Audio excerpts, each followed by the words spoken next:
டிவியில விளம்பரம் பண்றவங்க கூட பெண்களை வச்சு விளம்பரம் பண்ணாதான் பொருள் நல்லா விற்கும். ஒரே கம்பெனிக்காரே 2 சோப்பு தயார் பண்ணான். ஒரு சோப்பு லிரில்னு ஒரு சோப்பு, இன்னொன்னு லைபாய்.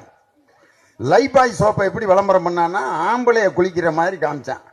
ஆரோக்கிய வாழ்விலேயே காப்பது லைபாய், லைபாய் இருக்குமிடம் ஆரோக்கியம் விடமே லைபாய். 4 ஆம்பளைய பாத்ரூம்ல குளிப்பேன்.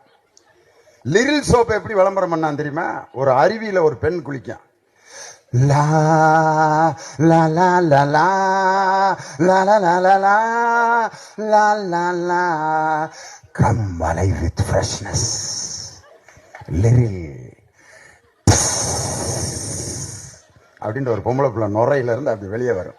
ஒரு நாளைக்கு 15 லட்சம் சோப்பு விற்கிது. ஆம்பளையில வச்சு விளம்பரம் பண்ண லைபாய் சோப்பை முனியாண்டி விலாசில கை கழுவுற இடத்துல வச்சிருக்கான். குளிக்கிறதுக்கு விளம்பரம்